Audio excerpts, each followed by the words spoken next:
Hello বন্ধুরা, কেমন আছো তোমরা? আশা করছি সবাই ভালো আছো। তো যারা যারা আমার আগের ব্লগটা দেখেছো তারা নিশ্চয়ই জানো যে রবিবার দিন সকাল সকাল রেডি হয়ে বেরিয়ে পড়েছিলাম ভ্রমণের উদ্দেশ্যে এবং এক্সপ্লোর করার উদ্দেশ্যে। যদিও আমার সেই ব্লগটা হিন্দিতে ছিল, চাইলে তোমরা দেখে আসতে পারো, কিন্তু আমি এখনও সেই রবিবারেই আটকে আছি। যেমনটা তোমরা জানো, কোথায় ঘুরতে যাব ঠিক করতে না পেরে জুবিলি পার্কে ঢুকে পড়েছিলাম। জুবিলি পার্ক ঘুরে আসার পর তারপর কোনো মতেই রুমে ফিরে আসতে মন চাইছিল না, তাই ভাবলাম আবার কোথাও একটা ঘুরে আসা যাক। যেমনি ভাবা তেমনি করা, তাই আবার অটো ধরে বেরিয়ে পড়লাম নতুন একটা গন্তব্যের উদ্দেশ্যে। কোথায় যাচ্ছি সেটা না হলে এখন নাই বা বললাম, আস্তে আস্তে ভিডিওর মাধ্যমে তোমরা জানতে পারবে। জুবিলি পার্ক থেকে সাকচি ফিরে আসার পর এখন আমরা যেই গন্তব্যের উদ্দেশ্যে যাচ্ছি সেই জায়গাটার নাম হচ্ছে ডিমনা। তো চলো একসঙ্গে ডিমনা যাওয়া যাক।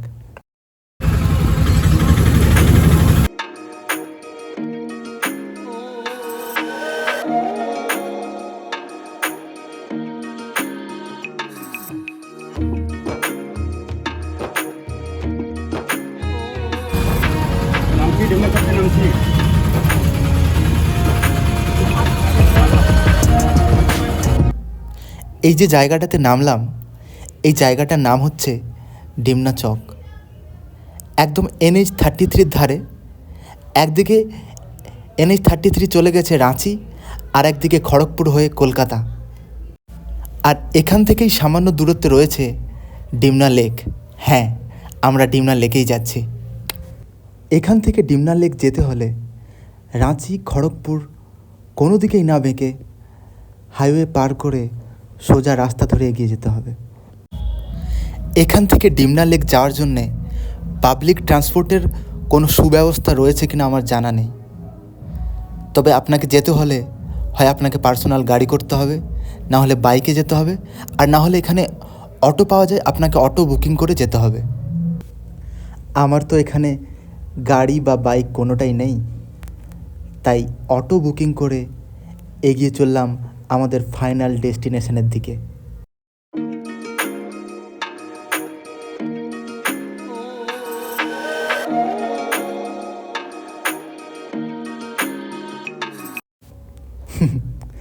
সকাল থেকে জার্নি করা আমার ক্লান্ত মুখটার দিকে মনোযোগ না দিয়ে চলুন আমাদের জন্য সামনে যেই প্রাকৃতিক সৌন্দর্য অপেক্ষা করছে সেটা উপভোগ করা যাক।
প্রকৃতির কি অপরূপ সৌন্দর্য।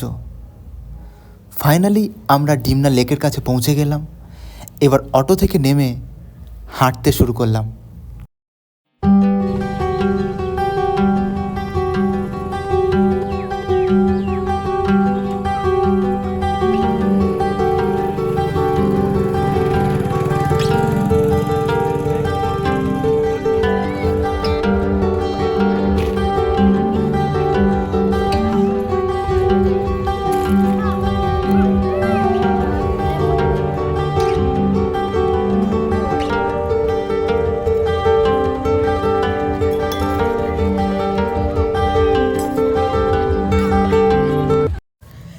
শীতকাল আসলেই মানুষের মনে একটা পিকনিকের ভাব জেগেই ওঠে, সেটা বাঙালি হোক কিংবা অন্য যে কোনো জাতি। যদিও শীতকাল শেষ হয়ে গরমকাল আসতে চলল, তবু একটু স্বাচ্ছন্দ্যের জায়গা পেলেই পিকনিক লেগেই রয়েছে।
দলমা পাহাড়ের পাদদেশে অবস্থিত এই লেকের জল কত না প্রেমিক প্রেমিকার ভালোবাসার গল্পের শুরু আবার শেষের সাক্ষী।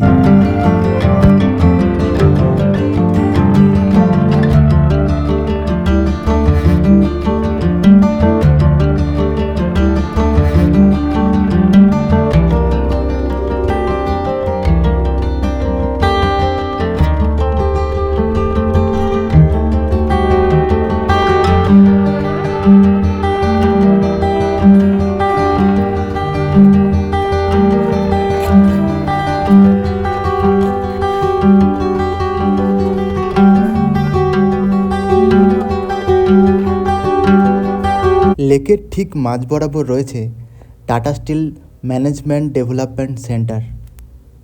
আমার যতদূর জানা আছে, পুরো জামশেদপুরে যত পানীয় জলের সরবরাহ করা হয় এই ডিমনা লেকের জল থেকেই।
নিচের এই জায়গাটাতে অনেক খাবারের দোকান রয়েছে এবং পার্কিংয়ের ব্যবস্থা রয়েছে।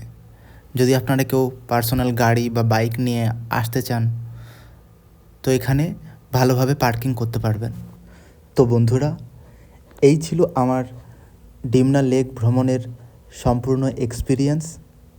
যতটা পারলাম আপনাদের সঙ্গে শেয়ার করার চেষ্টা করলাম। যদি ভিডিওটি ভালো লেগে থাকে একটি লাইক করুন, কমেন্টে জানান আপনাদের কেমন লাগলো, আর চ্যানেলটি সাবস্ক্রাইব করে পাশে থাকুন যাতে আপনাদের সামনে আবার নতুন কোনো জার্নি, নতুন কোনো ভ্রমণের এক্সপিরিয়েন্স শেয়ার করতে পারি। সবাই ভালো থাকুন, সুস্থ থাকুন। আবার দেখা হচ্ছে নতুন কোনো একটা জার্নিতে।